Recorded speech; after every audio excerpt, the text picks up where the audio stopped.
¿Por qué? Una pregunta muy sencilla, ¿por qué si tenemos crisis no imprimimos más billetes y así todos tenemos dinero? Bueno, pues porque hay una cosa que se llama inflación. Y la gente a veces llega hasta ahí y te debe decir, no, es que eso es la inflación. Y yo pregunto, bueno, ¿y qué es la inflación? Y la gente no sabe qué decir. ¿O en qué niveles de inflación es normal moverse? Bueno, pues no lo sé. Entonces, el IQ financiero es importante para tu vida diaria y para tener un poco de conocimiento. Me gustaría que hablaras de términos, por ejemplo, como el IQ financiero. ¿Qué es la inteligencia financiera? Vale, pues vamos a definirlo para que nos pueda entender todo el mundo. A mí me gusta definirlo como el cociente intelectual financiero que tiene la gente y podríamos decir que son pues, los conocimientos básicos para, sobre todo, tener una buena vida financiera. El problema es que la mayoría de gente no aprende estos conceptos o esto exactamente cómo pueden aplicarlo a su vida. Y claro, cuando tienen que verse en situaciones como, por ejemplo, pedir una hipoteca, pedir un préstamo o sencillamente tener unos ahorros y querer sacarle rentabilidad, no saben, porque nunca nadie se lo ha explicado, nunca se han parado a pensar qué es el tipo de interés o por qué, una pregunta muy sencilla, ¿por qué si tenemos crisis no imprimimos más billetes y así todos tenemos dinero? Bueno, pues porque hay una cosa que se llama inflación. Y la gente a veces llega hasta ahí y te debe decir, no, es que eso es la inflación. Y yo pregunto, bueno, ¿y qué es la inflación? Y la gente no sabe qué decir.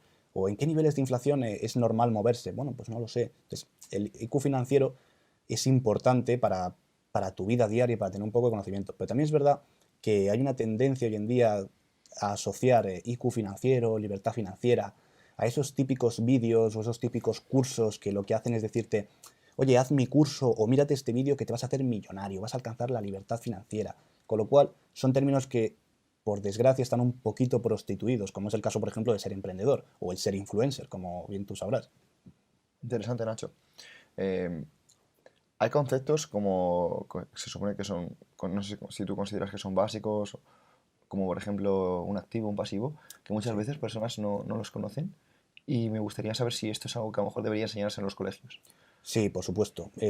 Obviamente la definición de activo y pasivo es muy amplia. De hecho, el Plan General Contable, antes de volver a formularse, tenía cerca de 50 definiciones para activo.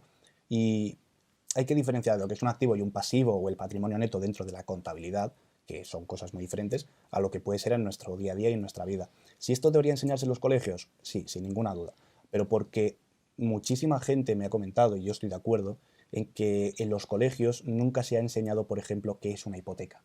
Y es una cosa que prácticamente todo el mundo va a hacer. O, por ejemplo, cómo negociar un contrato de alquiler. Yo soy de la opinión de que en los colegios se tendrían que enseñar un mínimo de finanzas y de legalidad, porque luego la gente no tiene ni idea de cómo funciona la legalidad de su país o lo que es más grave, de cómo funciona pues, el hecho de pedir una hipoteca, de comprarse una casa o simplemente de diversificar su inversión. La gente, conceptos como inversión, gasto, activo, pasivo, diversificación, le suenan a chino y piensan que eso, oye, pues solamente lo puede hacer la gente rica o la gente que ha estudiado un máster de 60.000 euros y nada más lejos de la realidad. Entonces, ¿si tendría que enseñarse esto en los colegios? Sí, sin ninguna duda. Y en cuanto a las definiciones de activo, pasivo, obviamente, la gente tiene que, por lo menos a su manera, entender lo que es un activo, que es todo aquello que nos puede sumar, que es un pasivo, que es todo aquello que tenemos que pagar o que nos va a restar en algún momento, y qué es el patrimonio neto, que es nuestro capital social. Y sobre todo, pues, términos, por ejemplo, pues, como qué es el interés, qué es el TAE, o, por ejemplo, qué es la inflación, la hiperinflación. Ese tipo de cosas la gente por lo menos debería conocerlas. Y luego, por supuesto, pues cosas como, oye, si yo tengo ahora, imagínate, 60.000 euros, ¿qué puedo hacer con ellos? Oye, pues muchas cosas.